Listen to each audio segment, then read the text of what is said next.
Hey guys, Bob here, back again. We're back in the shop. We finished the show up. We are working on Project SVT once again. Number 3 this time.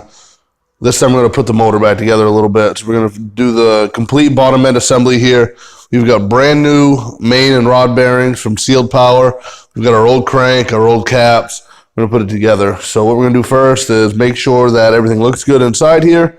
Again, this is a budget build, so we can't do a new crank.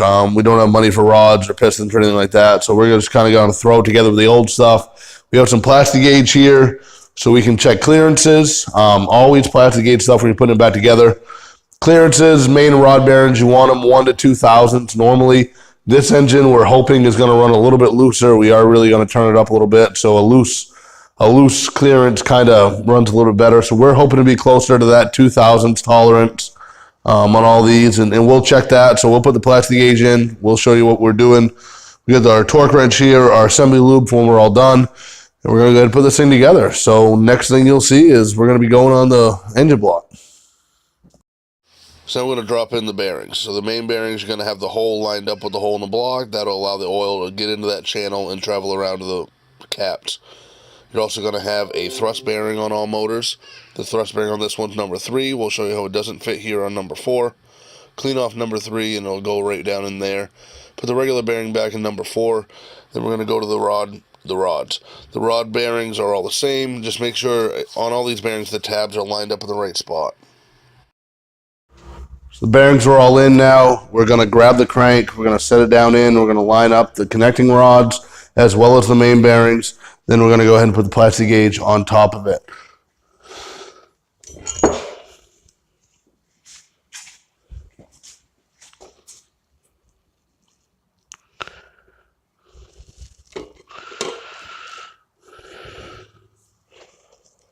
So we've got the crank in, we've got the rods aligned, they're all pulled up. We've got the plastic gauge on all the main and rod bearings now.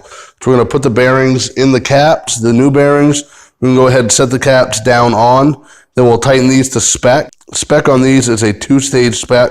We're going to have a number value and then a degrees of turn to tighten it down. So we'll go do that, and we'll let you know what the tolerance is that's in there right now.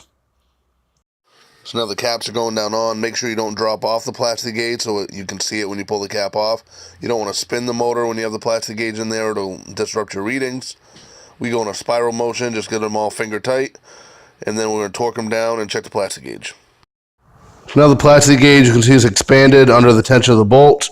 We're going to go ahead and use the paper to go ahead and check and see what it's reading for clearance.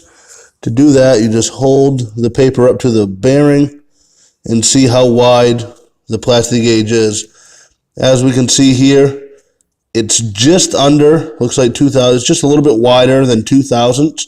So it's going to be about 1.7, 1.8, somewhere in that range. Again, you check that on all of those. This one's closer to 2. This one's just a little bit over 2. This one's right about 2. So like I said, we want to be nice and loose for the RPMs when we turn this car. It's only going to be raced. It's not going to be street driven. So the oil pressure might be a little bit lower. It's going to get the oil into the bearings. We're going to tighten these all back down, put some assembly lube in it, and then we can put the oil pans on.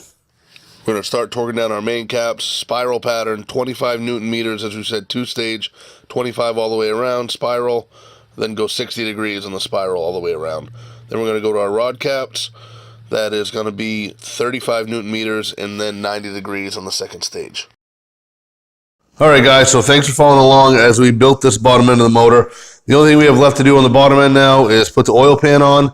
Can't do that right yet because we're welding a bung into it for the oil drain from the turbo. But as you can see, we got the main bearings on, the rod bearings, the caps are all on, torqued down in sequence.